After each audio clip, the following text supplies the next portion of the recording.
highest to lowest, your first narrative film in nearly 5 years, and your first time working with Denzel in almost 16 years? 18 years. 18 years. Inside Man was the last 18 years. Mm-hmm. We always talk about dynamic duos in sports, but when it comes to filmmaking, you two are the actual one of the top dynamic duos. Well, in you sport. got But Scorsese and De Niro. yeah, but I said up there. I know. I'm giving a shout out. They up there too. Right. You know what I mean? But we have two of our own. There you go. Our brothers, our black men that's up there as one of the dynamic duos. In Money film. on So Mount Vernon. speak to us. sir. Speak to us about just that friendship, Well, that partnership, and what makes it so unique. Well, it's a blessing. As you stated that I didn't even know till someone told me the Inside Man was 18 years ago. Yeah.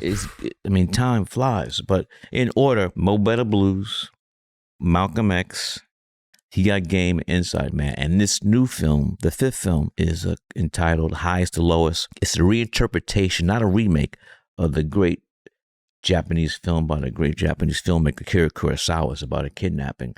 And also the film is Jeffrey Wright, A$AP Rocky, ASAP, and Ilfanesh Hadera, and it's fire. This is Ice Spice is in it too, right? Who? Ice Spice? She's in it, but Okay. it's really a cameo role. Got it. But this film, I mean, Denzel,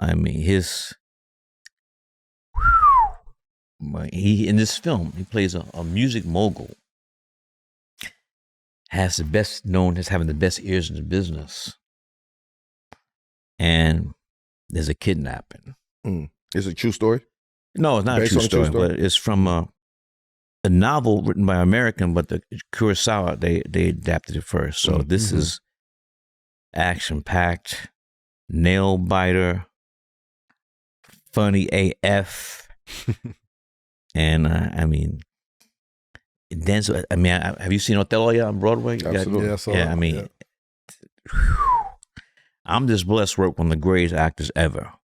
And Entertainer, showman. Yeah, and then performer. Yeah, He's and we just got invited to the Cannes Film Festival. Wow. Nice. So the world premiere is going to be in Cannes May 19th. And I believe in numerology. That's a very special to me because the world premiere of Do the Right Thing, May 19th, 1989, was in Cannes. And this May 19th will be Malcolm X's 100th birthday. Absolutely, sure indeed. So this stars are aligning, man. I mean, the numerology. What's funny is that I was looking at some Instagram, and like 4 or 5 years ago, people were saying that A$AP looked like he's Denzel's son. And you ever see that? Yeah, I've seen those memes. Yeah. Everybody says it. Yeah. And then in the film, we use that. But in A$AP, man, he fire. I mean, there's some scenes with him and D head to head. He ain't backing up. Really? It's like, I'm here too. Yeah.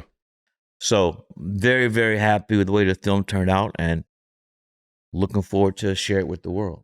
So the world premiere is going to be in Cannes, in May. So shout out to Denzel, man. Listen. Because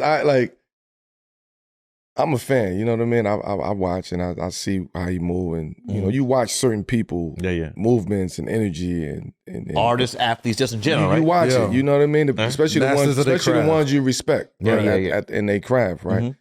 I like Denzel got a different glow about him, like around him right now, like he moving differently, like it is, and it's a very positive, very positive aura that he has. It's almost like, okay, I'm like, not he's at peace. Like I'm just, you know what? And it's crazy. It's crazy because I listen to his interviews and I'm watching certain shit that he say and the certain shit that he move, and it's like it reminds me. This aura reminds me of when Jay was doing Black Album, like when he was like, "This is it." Yeah, you get what I'm saying? Like this is the energy that I'm feeling from Denzel. I haven't seen Denzel. I'm just going off of what I see from afar. A lot of his interviews, out of that energy is like the movie roles he's chosen. This is it. Like this is I'm about to ride out in a sense.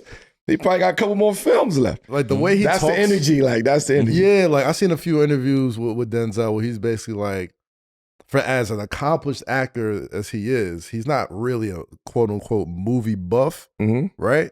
And I think he doesn't watch movies. Doesn't watch movies, right? Like there was an Apple documentary, I think it was called First on the Call Sheet or something like that, about black actors and actresses and their experiences in Hollywood and whatnot. And everything Denzel had to say just about his experience in the industry and becoming a leading man in Hollywood.